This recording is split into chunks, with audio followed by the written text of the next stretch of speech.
batali ya Idéangom TV mbote bisika nyonso kozwami nazali esengo lelo koprésente bino émission bomesana kolanda na kombo ya matete ensemble po na émission na biso ya lelo matete ensemble po komona bene pe nazali ngambo na plateau te nazali entouré na bagrand maître oyo bango bakose présente nazali na bamaître bagrand maître ya judo Club Bouraka nazali pe na bamaître ya cam nazali pe y compris na ye moko président ya fondation Idéangom TV maître Mataka DKD Radio TV ezali radio te bakose présente moko na moko po todécouvrir bango kitoko. Bonjour maître.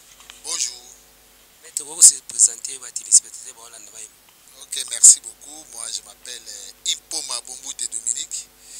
Maître d'homme, c'est pour à judo. Je suis ceinture noire 3e dan de judo. Entraîneur de 2e degré FIGE. Et puis, je suis aussi membre de la CAM, Académie Congolaise des Arts Martiaux, où je suis aussi entraîneur dans la discipline de judo. Donc voilà, je suis un judoka pratiquant, entraîneur, toujours dans Ouraga, Judo Club Ouraga Matete. Merci beaucoup maître na présentation. Siko lelo na moni na zene songo ya mbona plateau na ngai Idéangom TV. Na ebite nouvelle nino yebiso na plateau na biso. Oui, bon na plateau na lelo sur invitation ya Eric Manzaka parce que Eric Manzaka c'est où il est toujours, je me dis, notre judoka. Ces jeunes que nous avons tous encadrés dans le niveau de Judo Club Ouraga Matete, comme à Yakina Kinshasa, il a pensé à nous, Tokutana, Tosolola, Tomegama Mukeko partager un certain nombre de choses. Voilà, en fait, la présence de Bisso Awa, dans le siège, ici c'est le siège, n'est-ce pas? Le siège de Bino, pour que tout on discute. Bref, parler judo. Merci beaucoup maître. Pour parler sur judo, mais n'invitez sur la mémoire souvenir judo pour nous salaka le judo tout le monde a été. Ah bah la té le bio tempora au Maurice. Donc tango ezalaki kala na tango ezali lo makambo ezalande makambo kokana raté. Donc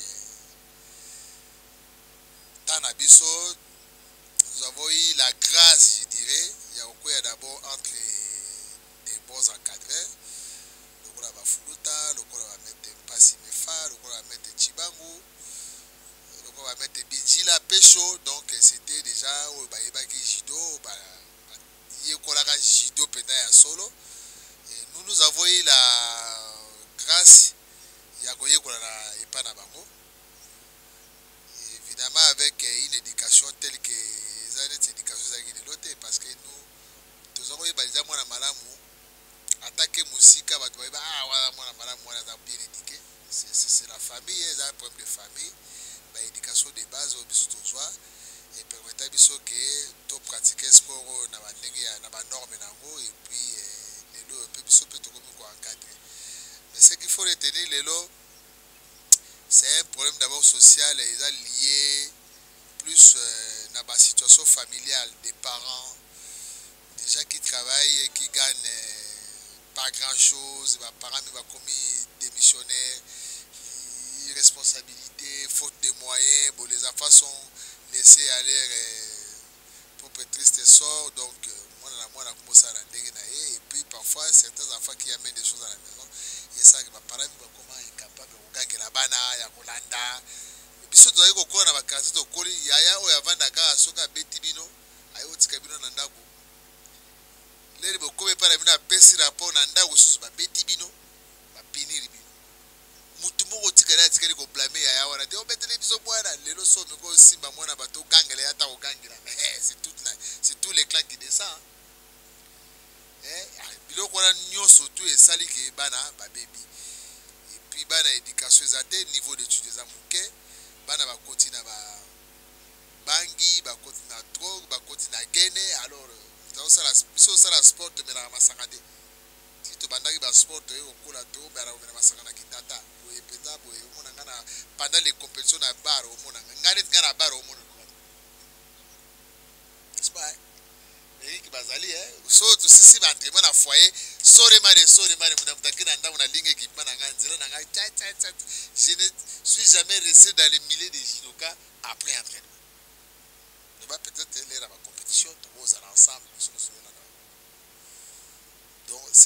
de discipline personnelle. Mais Lelo, nous avons du mal, n'est-ce pas? Il y a quoi encadrer. Pourquoi? Lelo Penza. Des fois, il y en a même qui vont respecter. Parce que tu vas respecter mon troupeau. Nous, on respecte les gens sans les connaître. Pour que Gaza Yaya a respecté. Pour que Gaza Papa n'a respecté. Pour que Maman Yaya et ainsi de suite. Mais Lelo, ils ont beaucoup malheureusement. Donc, ils sont toujours souffrir parce que tous ont remarqué des fois aux a comme froissé, vous savez pas quoi dire et puis bon. Mais nous sommes toujours comme les judo, c'est notre passion, on est toujours dans ce milieu, on essaye d'apporter autant que pour apporter pendant que tous ans. Merci beaucoup maître na moi beya nous pesi biso maître na kina question mo na profiter l'opportunité mon préoccupation moko et comment il y a des fois nazana tozana bana ou bakenda ko s'entraîner na waga comme si bon négligé waga pourquoi bino na sibo sana no formation. Non, qu'on néglige Ouragan c'est trop dire parce que Mboka na été Ouragan c'est notre village hein. Nous avons appris les judo na Ouragan jamais pour preuve biso de tika au sala ba dojote. Mais si les autres quand c'est au sala très bon Ouragan. Donc ça n'a jamais Ouragan parce que ça c'est notre source. Mais ce qui est vrai, les tous ça judo peut-être que tous avez beaucoup plus attachés, on n'avait pas de responsabilités. Étudiant, élève, et puis bon, je n'ai pas de charges, je n'ai pas de femmes, je n'ai pas d'enfants, et ainsi de suite. Mais nous avons des charges parce que il y a la famille, vous avez une femme, vous avez des enfants, vous avez une maison à louer, vous devez nourrir les gens, vous devez vous occuper de votre famille. Donc c'est un peu. Moi, et ça, moi, attends. Mais na kata motema na ngasoko fungolo munaka ke judo ka keza la kata. Donc souci kaka ya Ouragan, voilà pourquoi d'ailleurs chaque fois que nous avons le temps, ça peut pas d'un mois, ça peut pas de 2 mois, mais une fois que j'ai le temps, même si je ne peux pas m'entraîner, des fois aussi nous prenons les informations de loin. Comme Mikolo, on est tous vraiment assez, c'est normal les arbres pour toujours répéter, toujours ça la préparation, il y a kata parce que nous avons un test qui, dans les jours qui vont venir, dans le niveau de la fédération, il y a un passage des grades supérieurs. On s'est préparé pour la 4e dan. On s'est préparé pour la 3e, on s'est préparé pour la 5e, on s'est préparé pour la 2e, et ainsi de suite. Donc, tout ça, on peut gagner un Ouragan. D'ailleurs, on a autant, pendant la semaine, de 16h à 18h chaque jour, on a un Ouragan pour nous répéter, ensemble avec les autres jeunes, tout et tout, pour se perfectionner. Donc, peu importe, moi, la difficulté, nous avons attend, mais l'Ouragan reste toujours notre village. Merci maître. Bonjour. S'il vous plaît, vous se présenter à toi, maître Guillaume Moussouele Otaba. Nazali judoka formé dans Judo Club Ouragan Matete. Actuellement, Nazali ceinture noire, 2e dan. Et Nazali ko préparé passage dans la 3e dan. Todi kozwa formation, un stage, séminaire, à recyclage à niveau de la fédération, tout ici. Maintenant, toujours se préparer à niveau de club pour que le moment venu, d'ici là, donc il va passer l'examen à passage de grade pour passer 3e dan. Merci beaucoup maître. Maître, il y a un plateau, il y a des informations, des nouvelles, Oui, merci beaucoup. Information Kitoko, je voudrais d'abord préciser que actuellement Nazali P vice-président de Judo Club Ouragan Matete et secrétaire général adjoint national de l'Académie congolaise des arts martiaux à CAM en sigle où ils allaient regrouper les pratiquants de sport de combat. Vous allez boxeur, vous allez judoka, vous allez jujutsuka, karatéka, de toutes les disciplines de combat. Tout ça là, une académie nationale, l'Académie congolaise des arts martiaux, vous allez secrétaire général adjoint. Alors, moi, Nabiso, Ndeko Nabiso, collègue Nabiso P, Eric Manzaka, Azaliawa, et moi, tout ce premier parce que chaque fois que azangisaka te kobengisa biso tokutana toéchange mpona évolution ya mouvement sportif. yango wana mpe toyei lisusu mokolo lelo tokutana na ye tosolola na ye tobénéficie mpe na bainitiative ya bien oyo yayaka nango biso mpe tofaire part na ye na oyo mpe eza baide toza nango de manière à ce que ezala ye na baningo basangana na ye na cadre ya Idergom, n'est-ce pas, na biso mpe na cadre ya mouvement sportif ndenge nini tokosangisa bamayele wana nyonso mpo epesa eloko moko ya malamu. Merci beaucoup maître Nandingo Olobi. Olobi bozali boye okutana na président ya Idergom na cadre kaka ya kosangisa mwa baide na bino mpo ete makambo ekende. Mais maître naza na mwa question mozo kopreocupe biso pour le moment na Kinshasa awa na sisima na matete malgré eza tous les 24 communes na baphénomène toza komona koluna maître nayebi ke ntango bino bozalaki en tout cas sport ezalaki boye te mais lelo kaka na sport onde mte koti bakoluna nayebi te soki badécision nino bozozwa to bamokano nino bozala nango mpo te bomeka kosisa biloko etake basportif. Ok, merci. Vraiment, Moutouna nous a vraiment importante, nous a vraiment capital. Je pense que Ozaki Ngonga Yakosolana, maître d'Oms, Wazali Pekulutu na biso na Jido, Meka Yempe ko procès yo, moi, situation n'est actuellement sur le terrain. Ce qu'il faudrait comprendre, c'est que Nathan Obiso Tobandi sport. D'abord, Touti na ma famille, moko, éducation et vanda.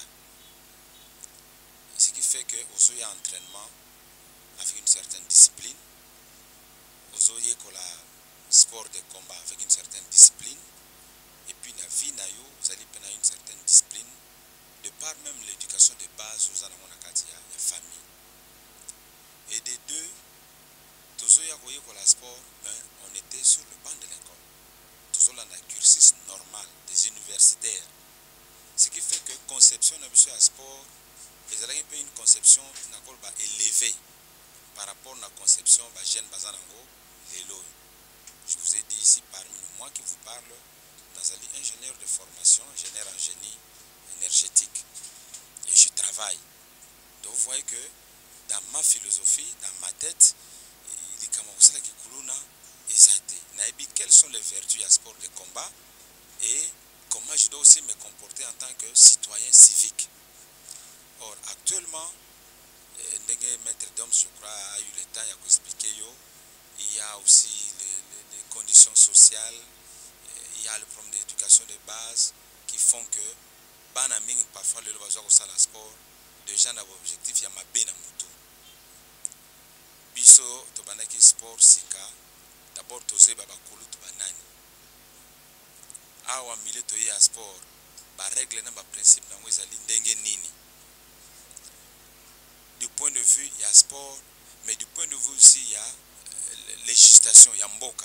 Comment un sportif doit se comporter dans le cadre de mboka na ya nation na ye. Vous voyez, aujourd'hui, au monde, on a bandi sport sika, peut-être parce qu'avec maître d'homme, ça a boyé, maître Ntinga, ça a boyé, maître Foulou, ça a boyé, allez.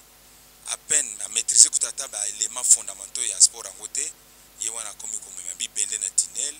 Fimbani, nzela bakomo benge maître, ça même pas ta ceinture orange et ambitieuse à nini, me faire voir. Ça commence toujours par ça, me faire voir. Alors que se faire voir on a comme nini, je commence à mettre les gens mal à l'aise pour bailler baké les andenga, dans ma case les andenga. Ils oublient même d'abord que le sport c'est d'abord un problème de moutou. C'est pas un problème de biceps, c'est pas non, ils ont un problème moutou. Le fondateur du judo, maître Jigoro Kano. Je ne sais pas si les gens ont eu Yakota là-bas, image là. Il avait quelle masse? Mais c'est la tête. Le judo est un sport, c'est la voie de la souplesse. Et cette souplesse, il faut vous t'en amener na mutuna. Alors, du fait que déjà dès le départ, nous avons besoin d'un sport. Mais tout d'abord déjà, ils en ont une mauvaise conception, il y a sport. Il y a vertu, il y a sport. Il y a danger, il y a sport. Il y a obligation, il y a sportif vis-à-vis même, il y a ils viennent un peu en hors la loi. C'est plus s'exhiber, c'est plus profiter de la force que le sport te donne pour commencer maintenant à dominer sur les autres. Et c'est toujours cette philosophie où on a MAB, ils ont ça là, allez, soki kozwa sport net eloko moko ezofongola bango nzela ya banditisme ya kosala boye. Mais nous en tout cas tokolaki na éducation wana te. Oui. Et ce qui est fait que Monique na biso pe na bango net moi cassure kota. Pourquoi nous ne pouvons pas nous mélanger na ba fruits ya mabe. Et actuellement je vous ai dit ici que ils en académie moko auto sali académie congolaise arts martiaux. L'un des objectifs il y a académie ezali pona ko valoriser ba vertu ya ba sport de combat. C'est-à-dire que celui qui pratique le sport de combat, c'est quoi le sport de combat et quelle est la discipline il y a pratiquant un sport de combat et qu'est-ce qui est interdit à un pratiquant un sport de combat et qu'est-ce que la nation ou la société peut attendre dans les pratiquant un sport de combat sous d'autres cieux sport de développement bamboka parce que c'est fait par des têtes de gens qui pensent. Mais voyez un peu le retard que nous prenons dans bamboka. Les gens ne comprennent pas que le sport ils ont toute une richesse pour faire avancer. Les gens prennent le sport comme ici comme on a développé ce biceps pour commencer à terroriser les gens. Et vraiment nous condamnons les compliments et pas dans nos clubs nous ne les admettons pas. Pour supporter Bangote, nous les chassons. Merci maître. Ce qui n'a servi constamment le plateau n'a eu presque doyen ya Ouragan. Ouragan ezali fondation ya judo a na kati ya commune Matete. Na ebité maître Ouragan na biso, Ouragan na bino za société pour la préoccupation na bino misala na bino. Est-ce que soki ndeko sala de ko luka ba sentir mususu olobi na komboka ya Ouragan. Soki na tali pe na peut-être na ba entraînement Ouragan na mona na bino société. Ok, merci beaucoup. Vraiment, bon, je dirais que vous en avez moins raison, vous avez moins tort. Le problème, c'est que Bisotokima Ouraganté, nous sommes là et nous donnons ces entraînements. Moi qui vous parle, Nazalipé, entraîneur et judo, il y a 2e degré, la Fédération internationale du judo. Vi ba occupation to koma nango entre biso na biso ba kuluto bazali boso na biso ba tu génération na biso o to pesa entraînement to vanda total un peu moi occupation na biso ndenge et zalaka to kabola moi ba jour tel akoko kende entraîner to yebi matière ni na ko pesa pour que o akoya le jour suivant ou 2 jours après ayebi muninga pesa ki matière nini yo okozwango na niveau nini pour progresser na niveau nini do to kimate to salaka. La preuve en est que ceux qui les deux qui ne sala sur ba séminaire na niveau ya fédération c'est pour que to col se suma yele na biso mais nyo sonza poto boma pona biso te olobia que to za ba doyen. Moi personnellement na ko me prévaloir na titre à doyen penzate parce que ça na ba koko na biso et ba koko lelo soko tangi Ouragan peut-être nga ba koyeba ngate. Mais ce que tu Ouragan, Ouragan il y a Fluta, Ouragan il y a Mefa, Ouragan il y a Namasa, Ouragan il y a Chibangu, Ouragan il y a Binzila. Vous voyez, Ouragan il y a peut-être Bisso Tokoya, ce qui n'a pas génération nini. Mais nous pouvons aussi aujourd'hui nous prévaloir que Ouragan il y a Bisso parce que Vibamboula Tosali, nous avons plus de 30-35 ans, il y a vie à pratiquer à judo na kati ya Ouragan. Donc nous pouvons vraiment nous prévaloir que tout ça peut moi bibliothèque il y a Ouragan. Mais vu que l'occupation de ça dans la famille, dans le monde professionnel, il nous est pratiquement difficile à temps plein du lundi au vendredi l'entraînement. Bon, quand on est par exemple dans un congé annuel à Misala, là on le fait. Mais dans un moment que vous allez en plein exercice à Moussala, et ça a vraiment un peu moins passé du lundi au vendredi, même si volontaire n'est sali, mais par contrainte à Moussala, c'est ça que parfois ça en mission de service au voyager, déjà vraiment moins passé au Zalana dojo pour s'entraînement du lundi au vendredi. Mais comme l'a dit aussi le maître d'Oms, vraiment on s'organise toujours de manière à ce que Toyebi, Mukolotel, tel à Kozala, Ngana Kozala, jour tel.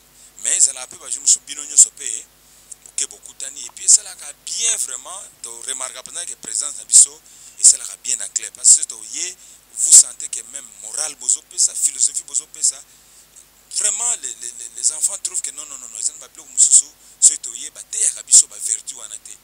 C'est pourquoi nous avons compris le rôle de Nabiso, de Kimate Tozali. Et dans le moment où ceux qui pourront peut-être suivre ces images vont témoigner qu'effectivement, tout ça là. C'est pour la raison pour laquelle que dès qu'Eric a commis Kinshasa, vraiment, à ça là, par tout le moyen, il y a une initiative, qu'est-ce qu'on peut faire? Ceux qui sont inactifs, je crois que c'est pour quand est-ce qu'il vient, mais dès qu'il y a, comme je l'ai dit, il y a une initiative, il nous cherche parce qu'il reconnaît que et c'est eux qui sont en train de combattre. Vraiment, il n'y a pas une carence du point de vue d'entraînement. La preuve en est que si vous suivez très bien le championnat, chaque année, Ouragan passe par la compétition, Ouragan fait des médailles, Ouragan est des musiques. Alors si on avait abandonné le club, ces enfants allaient s'en sortir comment? C'est que tout ça dit. Merci maître, c'est que vous allez me dire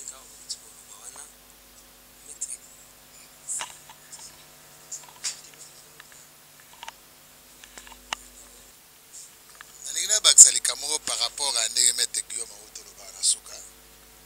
En fait, les lois bafuluta bazo pe so entraînement na Ouragadi. N'est-ce pas? Des fois ko ya comme ko ya te, ça ne voulait pas dire qu'elle a informé de ces Ouragadi. Ils sont la même chose. Ils vont préparer la relève. Et ils ont eu le temps de nous préparer. L'autre aura fait relève dans le club.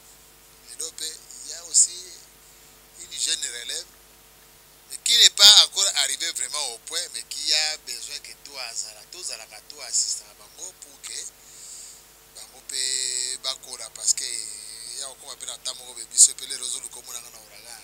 Parce que tout est ségué. Parce que tout le monde a déjà dit qu'il y a 60 ans, tout le monde a déjà sous mais nous sommes toujours là, vraiment de cœur avec des gens le banner. Surtout les gens qui ont été ouragan, mais Babiso Lilo, Pongande Nazar son ateli bain à Fouli Dojo Awa. Ça a aussi que tu comprends? Baroya. Ils ont pas d'amitié parce que les parents vont me donner confiance, ils vont m'apporter les enfants. Hein?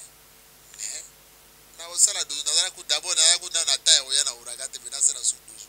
Pour faire. On était après, ça ne sert à rien.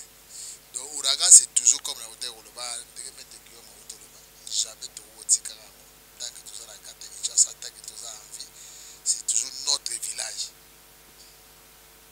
Notre village, Ouragan nous a tout donné à niveau de judo, donc je pense que, bon, ce qui est venu à la hauteur de judo, parce que c'est là que j'ai commencé avec le judo, Ouragan, c'est comme à Ouragan, mais tout le reste c'est le temps. Si on a comme à troisième temps, c'est Ouragan.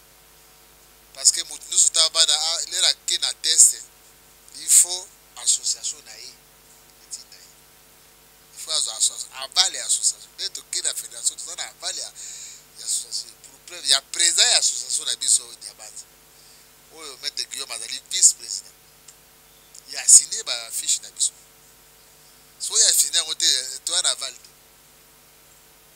pour mutuli na zanga amboka donc konzamboka na biso yé lelo yeza diabanza le président diabanza qui a signé nos fiches et notre encadreur de wa seki kuna c'est Afunuta qui a signé nos fiches et président na biso ya tante na biso ya centre c'est le président Mwata c'est lui aussi qui va signer nos fiches après de que na ligue tu peux savoir que tu licence de biso association de biso za Ouragan même dès que tu as entraîné mais nous avons droit à une licence tu comprends donc jamais tu as toujours là. Merci beaucoup maître. Bon, ce que j'allais ajouter par rapport à la question sur le Kuluna, en tout cas à ce que je sache le mouvement Kuluna à travers la ville ezali penza une manifestation négative, il y a pas sportif, il y a pas pratiquant, pas sport de combat. Ce sont seulement des jeunes délinquants. Et la plupart ne pas sportif. Je crois que ceux qui ont sali l'investigation, ekozala mwa pasi oyo kake parmi bakulu na peut-être bafonctionnaka na milieu ya matete bazali bajudoka ya Ouragan. Je ne crois pas parce que eloko wana totelemelaka yango makasi soki toyoki komona taka lisolo ya pamba to ozali kaka na groupe wana obie bacamarade bazalaka na groupe wana oza chassé na club oparticipe so na donc vraiment oza chassé na club. Donc le mouvement Kuluna c'est pas vraiment à faire porter na bajudoka neti ya Ouragan, non. En tout cas, ils des jeunes gens là, des petits délinquants qui sont dans la tinelle, qui ne font absolument rien. Et ça, vraiment, pratiquant. Et par rapport à Mutuna, il y a mon absentéisme et l'entraînement. J'ai dit que non, on n'est pas absent. Mais je pense que Maître Dom Soyanyati, c'était dans l'aspect wana. Biso, ils allaient dans Bakoko, Bayambaki Biso, Bankadraki Biso. Et aujourd'hui, nous sommes fiers na Biso. Biso peut être fier na musala basalagi o basemaki kati na biso. Nous on n'est pas éternel. Nous devons aussi penser une fois qu'un jour biso paye tokotika. D'où il faut aussi assurer relève. C'est ce que nous faisons. Au lieu que toya ko s'accaparer na tout le travail, les jeunes maîtres qui montent, les jeunes supérieurs bazo monter au tout monde que par exemple maître Kaba, nani musus, au tout monde que bazo mata, ils ont aussi moins discipline. Moi comportement mon modèle tout ce on peut on peut pas y que la moi pédagogie wana comment peut comme ça club comment peut encadrer jeune musus. Et j'ai bien dit ici que ceux qui chaque fois Eric Aye à Lukaka Biso, d'abord il est à féliciter parce qu'à se reconnaître peu source naie et à peut faire partager ce qu'il peut gagner à la source naie, parce qu'on dit toujours que un bon enfant a bossé dans un village naïté. A toujours reconnaissant dans le village naïté, a bossé dans la source naïté. Et c'est ce qui fait que chaque fois que a l'Ukabiso. Vraiment de ce point de vue, tout se blâme dans comportement naïwana. Et ceux qui Eric a reconnu qui valeur na bisoté, je crois qu'il allait se tourner ailleurs. Mais ce qu'a l'Ukabiso, c'est parce qu'il sait que tous ali ba personne bien indiquée au leloyo, ceux qui sont dans mouvement sportif. Nous sommes là bien disposés. Il y a coûté peu le beaucoup pour que l'initiative à Madame Mozanango et Kenel Bosso. Donc de ce point de vue, vraiment, soyez sans crainte. On est là matin, midi, soir pour que Ouragan et Kenel Bosso. Merci beaucoup, maître. Bonjour, maître. Bonjour. Comment vous êtes présenté, s'il vous plaît? Bon, ngaba bien ngamingi comme on a Faustin Tinimantini, mais batbayi dinga mingi na comme ya maître Tingi. Surtout maître Tingi. C'est connu. Ça d'abord karaté, je suis ceinture noire en karaté. La salle judo na Ouragan. Après continuer la vie. Mais actuellement, je suis parmi les cofondateurs de kickboxing na RDC. Donc, l'activité dans la cadre d'armes nationales. Merci beaucoup, maître. Nandingo Tiko s'est présenté. Nazane Songo Yambona Plateau, Nanganding, Nembibi, nous soutenons le grand maître. N'évitez nouvelle ligne qui tombe vraiment là, mon mémé Libiso, n'a pas été d'un comme tout, mémé Bandeko, Bagoulanda Biso. Bien, merci pour la question. Nouvelle qui tombe, c'est la présence Eric. Ninga yena RDC, ninga zongi ya mboka. Tukutana tukabula makanisi ensemble. Tutana nengeni tukoiko koede bato bazongi émerger na sport. Ata bao basi bakoli balembi, neni tokoite bango. Baza toujours na makanisi kitoba bake sport na sala. Marike na comme mukolo, marike na tika, tala souvenir na zui. Tala eloge memeli ngai. On va te souhaiter tout un Eric pour te capula. Baïdé neni toko faire évoluer. Merci beaucoup, maître. Nandingo Bibi. Maintenant, il y a pour occupation, mon gars, il y a une zaina au Loba. C'est tout ça la constant. Les lobas sportifs, Mingina, Katia, RDC. Na Kinshasa, en tout cas, vraiment, vous serez tout raté. On a mettre ça des sports, le bilan à communiquer à sécurité, le bilan à communiquer à Simon, qui n'a évité ça quand ni ne Bon, et le Galiboso, et ça, la sportif, c'est d'abord complexe, infériorité. Et ça, la sportif est belé, à ça, la sport, malgré le niveau était des années. Mais là, comme le niveau, on va valoriser le Ronaï, à ce moment où ça, compte tenu à niveau à battre. Et on m'a dit, les amis, les personnes qui ont le sport, les gens qui ont le sport, aucun club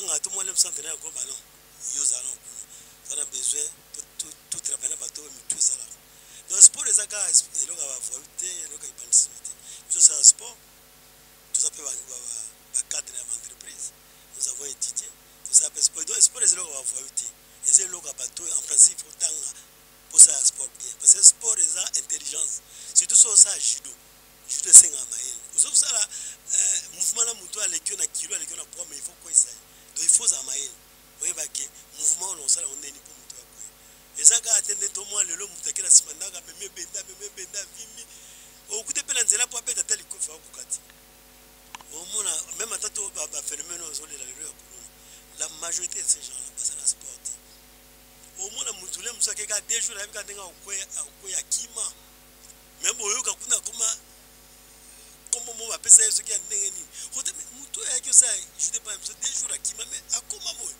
yo comme gang quelque part donc à ce qu'on a dans le sport donc muto peut ça sport ndenga bien jamais jamais cause de complexe merci maintenant le muto ça la sport jamais comme kuluna jamais cause de complexe na éviter ceux qui vous avez na mwambela moko beta na ba kontina bino ya sport quoi on commence par imoko ministre na biso Amos Mbayo ça monte à passer ce cas ami na imoko numéro 1 ya mboka na biso son excellence président de la République Félix Tshilombo ameka kubwaka moko de ne pas na bino ba sportif on atala kaka ba kambo ba phénomène tozo komona kolona ne bika travers bino ba sportif ko aussi ça on attend keso ki gouvernement ti bino maboko to ti apesi bino appui moko boye ne éviter miko ça pas nous bien merci pour la question et là on a 50 d'abord pour bakonzi biso tolinga foot biso tolinga basket biso tolinga mais bakonzi batala pe ba sport individuel ba arts martiaux ba boxer ba judoka ba to bima rebelle to ya rappela ba médaille mais to ça ka considérer ndemo na ba footballeur te oh les msusu nzamba pesa biso opportunité to gagner na judo na gagner na boxe na gagner na karaté mais na osala exploit na ngai muto considérer ngazati na robima na sele exploit na extérieur na ozonga na supoke ndo zara ndivyo kutana ministre muto apeso opportunité azati mais surtout monika bale ba bimi en kan baki donc eloko wana il faut ba continuer comprendre ngo que les sportifs musu bazolela et bozo aider batu musu moi sport que bozo zati il faut toujours besoin sur à pied d'égalité surtout que ndenge moko ne bozo considérer ba dans musu pour considérer pe biso ndenge moko pour biso tout ça ba sportif biso tout ça la rapport na évolution ya mboka. Merci beaucoup maître. Bonjour président. Bonjour monsieur le journaliste Kelo. Président, est-ce que vous pouvez se présenter dans la kaka bon, Zali Abino Eric Ngoma, autrement dit maître Eric Mazaka, dans l'île de Kaouraga, mon avenue botanique Matete Ensemble Power. Pour l'instant, nous avons le président Idengom, il est sur le point d'Eric Ngom. Tu vois qui toujours dans le cadre de la Bisso Salaka, il y a Kosunga, il y a Bisso, ancien gloire. Et tout ça toujours dans la continuité, les Kamba Kofi, les Betaki, il y a un moment où nous avons mort, nous avons suspendu tout le monde qui m'a pas, hommes et dames, au bas, c'est Babima, il y a 74, 68, et puis il y a un moment jusqu'à 86. Bon, tout ça toujours dans la démarche, il va mettre dans la mappe, bâti qui a été, aux hommes dans le plateau de Baye, à chaque fois sur la commune de terrain, vraiment, Bayaka, ça va conseil, aider pour nous pouvoir venir au tombe de la commune de Bisso. Malgré qu'il y a encore des difficultés, parce que Koulouna, ils ont vraiment dans Congo Karaté, Koulouna, ils appellent le mot partout. Parce que n'importe quoi, Koulouna, ils ont mais on est là, ça a tout à canalisango et kita. Tout dans la condamnation, va continuer à mettre au Bisso, bazar, n'intérêt, va mettre ceux qui passent 5 semaines à Bango. Donc, vous voyez, va quitter Koulouna. Donc, ils ont les malédictions pour le Congo, non pour la Kinshasa, non pour la Matete. Donc, ils ont un phénomène et pour les Kanango. Mais c'est bientôt là. Nenge bakamete basanga bakomona bakonza mboka bakomona bakonza la police ya armée bakomona ministre Amos Mbayo solution bien comme on a donc peut-être dans quelques mois tout bossa na donc merci na ba ndeko banso ya diaspora ça to sala mo bolobaki maître Guillaume Bolokaki bolobaki mingi omonié na si boza o sepela kuna na Angleterre maître Baina maître Mivé de Londres maître chinois mbala sana ko Congo na eskazali mettre d'hommes sans en mettre une signe pour moni bango nyonso bolobaki baga mettre mais na pesi bino rendez-vous était bientôt bakitsa caméra na dojo na kam kuna bomona ba grand maître modèle nyos ba discipline tout et puis bakokena na Ouragan esika ba donc bomona ngo d'ici là peut-être il va sous plaisir makasi ba mona ba ve na biso ba papa na biso ba ya na biso oyo ba otombola art ya mboka na biso donc voilà oyo na kwa kwa pona mko le level mais like ya voilà merci encore merci beaucoup maître maître nebi que moi ba dédicace ça la kamo beta la kaka. Bon, merci beaucoup pour la dédicace. Vous comprenez que on est embarrassé hein pour tout ça là-bas nebele. So là nous kotanga ba kombo atu koma tilobi kuna donc à tous les judoka ya Ouragan Matete. Bana na biso nyoso, baleki na biso nyoso, ba koko nyoso ya biso ya judo. Pesika bozali talambote. Na bino ya ngone ute para bino. Papa na bino grand maître Dom Simpoma. Na lingi bino bingi nakanisi mbarasima. Ndenge preza utu moloba.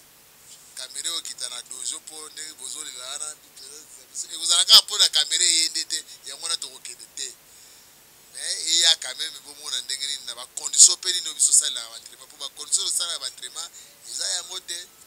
Po so to tangi nombre de judoka ya Ouragan ya Matete baza na poto lelo tokoza Ouragan ezana batol totie batatami na Ouragan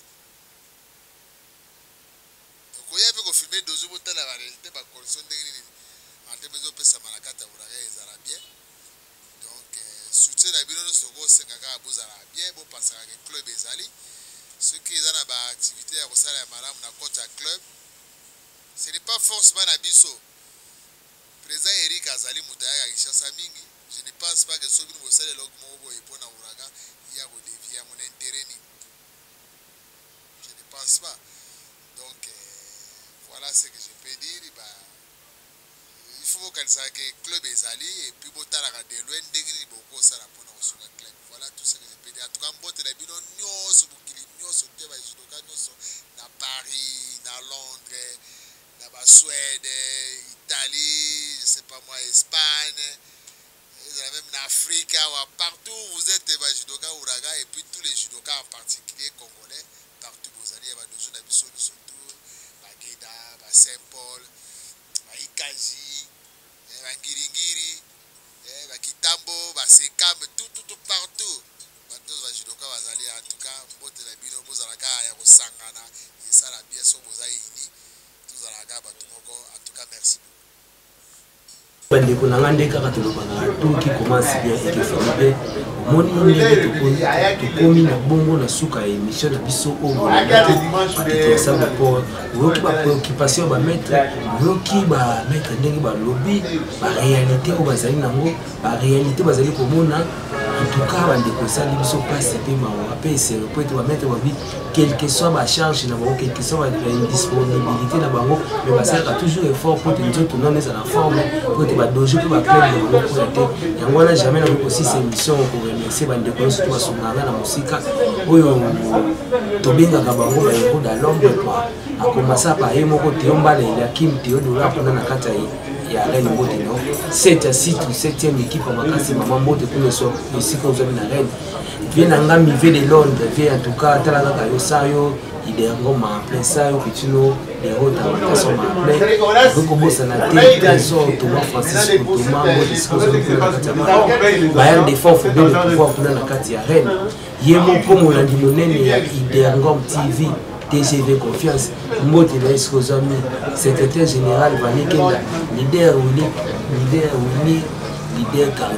Willy Boukassa, leader charismatique, Alfred Ambutu, en tout cas, à suivre.